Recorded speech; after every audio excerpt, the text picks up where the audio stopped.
Hi, everybody. Happy Tuesday. This is Dr. Stephanie. I'm just going to sit up here for a little bit to wait till some people join the broadcast. I know I haven't seen you guys for a while. I've been kind of busy. Actually, I've been very busy. I've been living this locums life, but I wanted just to take some time and do a Facebook Live. So we're going to give it a couple of more minutes, 1 or 2 more minutes to wait for some viewers to join the broadcast before we go ahead and get started. This is our Let's Talk Tuesday, and this is sponsored by Floyd Lee Locum. So I'm so excited to share some things with you all. Hope everybody had a good day and everything. I hope my people in North Carolina and South Carolina are doing okay with, the aftermath of Hurricane Florence. Yep. Just give it a couple of more seconds to see who's going to join in. Couple more minutes. Okay, we're going to go ahead and get started. I'm not going to keep you too long on this Tuesday because I know that we all have other stuff to do, but I am Dr. Stephanie. I am your double board certified critical care physician who works with physicians that are struggling with their jobs, burnt out with their careers, or who just want some career advice. Through my books, webinars, coaching, and speaking, I help physicians discover alternative jobs and careers in medicine so that you can practice medicine on your own terms. And welcome to this Tuesday's edition of Let's Talk Tuesday. And this is sponsored by Floyd Lee Locums. So what we're going to talk about tonight is getting started with locums in 3 easy steps. And I wanted just to take the opportunity to break the process down for you because a lot of people are contemplating doing locums, but they really have all these questions and these concerns, and they really don't know how to get started. So I wanted to simplify the process. And if you can do these 3 things, you will be up and running as a successful locums doctor in no time at all. So, but I do need a favor from you guys. Thank you guys for joining. If you are on the broadcast, say hello to me. Let me know where you're from. If you're watching this on replay, type replay. If you like a comment, hit the like button. If you love it, hit the love button. And please feel free to share this video, this Facebook Live with anybody that you know could use this information. So like I said, this is Let's Talk Tuesday, sponsored by Floyd Lee Locums. And we're going to talk about how to get started with locums in 3 easy steps. Now, the first thing that you need to do before you really do anything, but before you think about locums or get started with locums, is you need to decide. So what do I mean by that? First of all, you really kind of need to decide if doing locums is the right thing for you. Now, I'm on Facebook Lives all the time talking about how great it is to be a locums doctor and talking about all the benefits that you have to being a locums doctor: freedom, flexibility, maybe increased pay, control of your schedule. But for every benefit, there is a risk, and there are downsides to doing locums that you really need to be aware of. When you're a locums doctor, and if you do locums full time, you don't have the stability of a permanent job. And, your assignments can be eliminated at any time. So what you gain in flexibility as a locums, you lose in stability. And having that instability may not be something that you can tolerate at this phase in your life. So you need to really decide whether or not that's the right thing for you. The other thing that you have to deal with when you are a locums doctor is possibly having to travel for your job. I'm on a locums assignment right now. As you can tell, I'm in a hotel room, and more often than not, I'm away from home on my locums assignments, and you have to decide whether or not that is something that you're able to do, because it does get tiring, it does get taxing, and it may be a part of the job, so to speak. So you do need to decide whether or not traveling for locums is something that you can do. And then the other thing is, and this really kind of trips a lot of people up, is the fact that if you do locums full time, you are an independent contractor and you are responsible for getting your own benefits. And that is something that you're going to have to decide, getting your own benefits and also dealing with the tax implications of being an independent contractor. So these are all issues that can be overcome with a little bit of planning and prior preparation, but you need to kind of on the front end decide if these are things that you want to deal with kind of before you go along and start the locums process, because these are some real issues. And, these are some challenges that, doctors like myself have had to overcome. I've been doing locums for over 10 years and I've quite successfully overcome those challenges. And I'm talking to people in my Facebook group every day about how we're overcoming these challenges. But the one thing that you need to do before you get started is to decide whether or not these issues are even something you want to deal with. The next thing you need to do when you are getting started with locums is you need to determine some things. You need to determine the what, the when, and the where. And what I mean by that is when you are deciding to do locums, you need to decide what type of locums that you want to do. And I know this sounds really elementary, but it's not, because so many things go into it.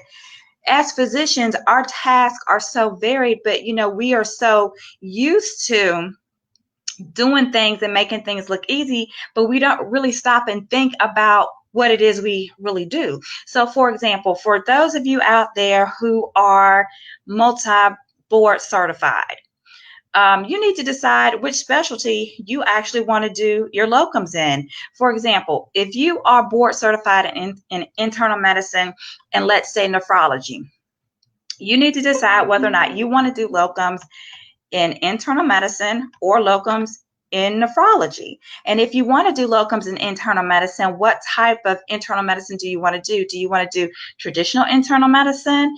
Do you want to do office-based internal medicine, or do you want to work as a hospitalist? If you don't want to do the traditional, if you don't want to do internal medicine, then if you want to work as a locum doctor as a nephrologist, then you need to specify that. So I'm saying all this to say that you have options, but you need to be specific. For my family practice doctors, and I love working with my family practice doctors because y'all can do just some of anything. You can do inpatient as a hospitalist. You can do outpatient. You can do a traditional family practice model. You can do outpatient only. You can do urgent care. You can do occupational medicine. So there are so many opportunities available, but one of the things that you have to determine is what type of locums you want to do. I am a critical care physician. I'm also boarded in internal medicine. So I have done locums not only as an intensivist, I've done locums as a hospitalist. For my doctors who are like triple boarded in internal medicine, pulmonary, sleep, and critical care, quadruple boarded, you all really need to get specific in terms of what type of locums you want to do. So it's great to have options, but you need to go ahead and determine the what so that you kind of don't waste your time looking at assignments that don't really interest you.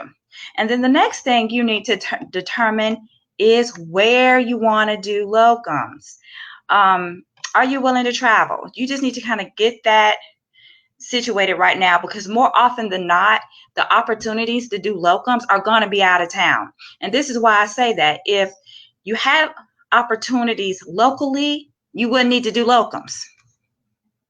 If you weren't, looking for something different, because I'm kind of assuming that you've probably already exhausted a lot of the job opportunities in your local market. So if you're looking for something different, you probably are going to have to travel. So you're going to determine where you want to do locums work and if you're willing to travel.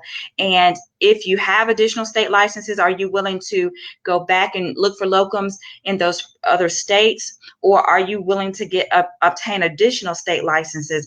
But you do need to determine this early on, whether or not you are willing to travel for locums. And then you also need to determine when you are willing to do locums work. So not only do you need to determine the what in terms of what type of locums work you want to do, and the where in terms of whether you're willing or able to travel. But you also need to kind of get in your mind the when. When do you want to work? Let me be honest with you. As a locums doctor, you're going to need to fill the shifts that the permanent doctors don't want to fill. So go ahead. If you're working in inpatient medicine, like a hospitalist, an intensivist, an ER doctor, just go ahead and get in your mind that you're going to have to work some night shifts. And if you're willing to do that, your opportunities as a locums doctor expands exponentially. So decide what kind of shifts you want to work. Do you want to work the night shifts? Are you okay with working the holidays? I would recommend that you are okay with working the holidays because you get a holiday differential. Are you okay with working the holidays? Are you okay with working weekends? So go ahead and decide, when you want to work. Now, if you're one of these people who absolutely despises the night shift, then be honest with yourself and don't even entertain positions that require you to do it. I know that I cannot stand being on call at night, so I don't like working a full 12-hour day in the intensive care unit and then having to go home and be on call for that same intensive care unit at night. I hate that. So I do not look at jobs that require me to do that because I need to have 6 to 8 hours of uninterrupted sleep every single day.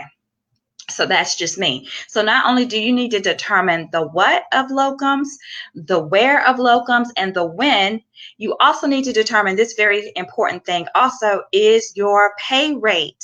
You need to get a number in your mind that you want to be paid. And I suggest that early in the process, you start talking to other doctors in your same specialty who can tell you what a competitive rate is, because everything is negotiable. So the second step to getting started with locums is to determine. You have to just determine some things. And once you determine these very important things, that's going to streamline your locums process, because you're not going to entertain jobs that are outside of what you want to do. You're not going to entertain jobs that are where you don't want to go.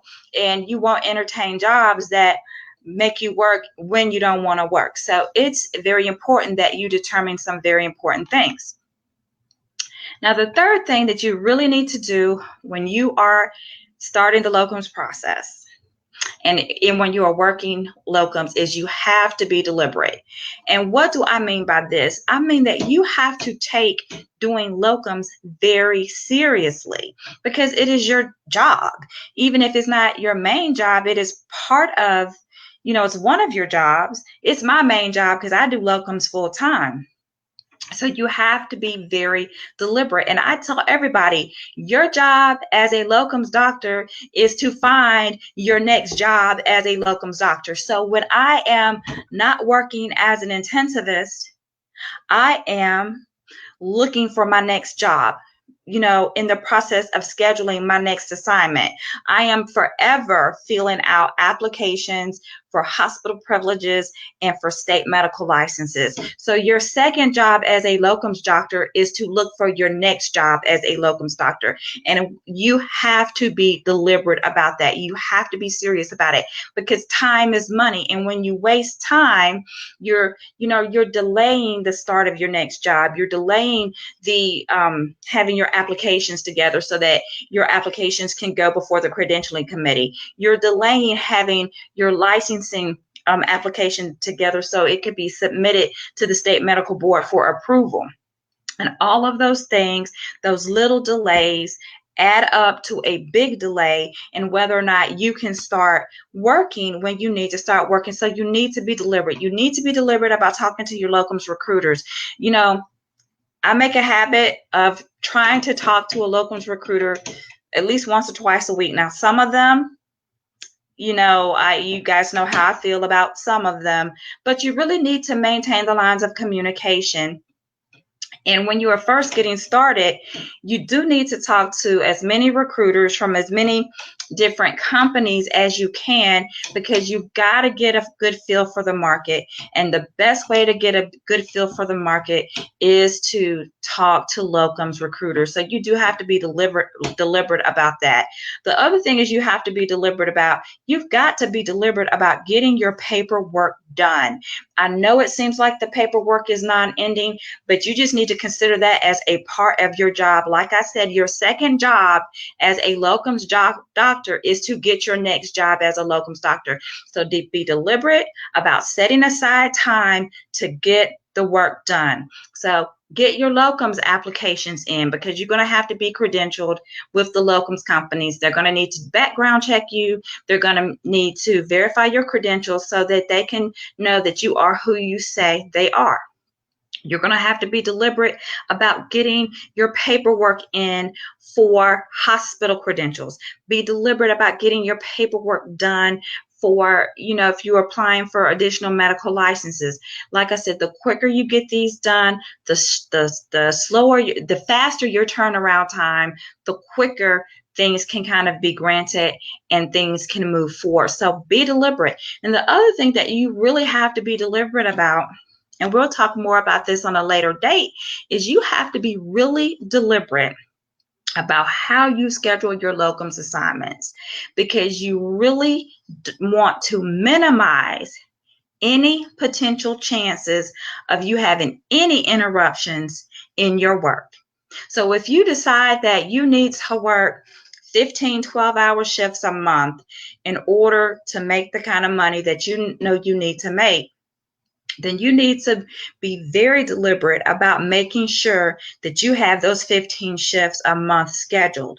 And you need to be extremely deliberate in making sure that you have locums assignments scheduled months in advance. So I'm working right now on my November and December schedules right now. So you always need to be 3 months in advance. You always need to be deliberate about your assignments, how you schedule them, where you schedule them, because you want to make sure that you minimize any interruptions in your work. Because as locums doctors, if we don't work, we don't get paid. So it's not like we have the benefit of when you are an employed physician. If you took some time off and you took some PTO or vacation days, that you still got paid because you had PTO or vacation. Well, as a locums doctor, you don't have PTO or vacation. If you don't work that shift, you don't get paid. So we have to make sure that there's no interruptions in the income, no interruptions in our shifts. We want to be deliberate about our work. So just to recap, in these 3 simple things that you need to do in order to get started with locums: you need to decide, you need to determine the what, the when, and the where, and you need to be deliberate. And if you start with this framework, if you start with this mindset, you will be ahead of 90% of doctors when they get started doing locums, because it's all about being organized, being strategic, being deliberate about how you work your business as a locums doctor. And that's what it is a business. Because like I said, you are your own business, and you need to make sure that you are working it the way that you want to work it. Now, the absolute key to being successful as a locums doctor and to understanding the process and to maximizing your chances of success is to work with a good locums company and to establish some relationships with some good recruiters. Because a good locums company, a good recruiter, number one, is going to help you through this process. Because they deal with doctors every day. They know the market. They're going to help kind of flesh some of these things out so that they can make sure that they put you on an assignment that's a good match for both you and the client. So that's why it's important of working with a good locums company, working with a good recruiter. And a good locums company and a good recruiter should walk you through, they will walk you through every aspect of this, from getting, credentialed with the locums company to, getting an assignment, to accepting an assignment, to working an assignment, everything, the pre and the post um, information, the pre and the post, and everything in the middle of going on an assignment and being a locums doctor. So it is very important that you establish some good relationships and work with the good locums company. And I highly recommend the recruiters at Floyd Lee Locums. I have worked with them personally, and I've had great experiences with them. But they are a concierge locums company that prides themselves on really helping the doctors decide whether or not locums is for them. Helping the doctors deal with the issues that might keep them from making the commitment to be a locums doctor. They help you determine the what, the when, and the where. And they, working with them, you will be deliberate about, being a locums doctor and, going on these assignments. So I highly recommend that you talk to the recruiters at Floyd Lee Locums, www.floydleelocums.com. And I have a special treat for you guys. For those of you who are a member of my Facebook group, which is for physicians only, it's a Facebook group called Creating Careers in Medicine. I post the latest, greatest, hottest jobs available at floydleelocums.com. So usually every Wednesday, I have a working Wednesday, and you can find it by hashtag job alert. And you can see the job postings pop up. But like I said, visit www.floydleelocums.com to talk to the concierge locums recruiters there, and they will help you get on your way to a successful career as a locums doctor. So remember this: we want to decide, we want to determine, and we want to be deliberate. This is Dr. Stephanie. Thank you for joining me. We'll talk soon. Bye-bye.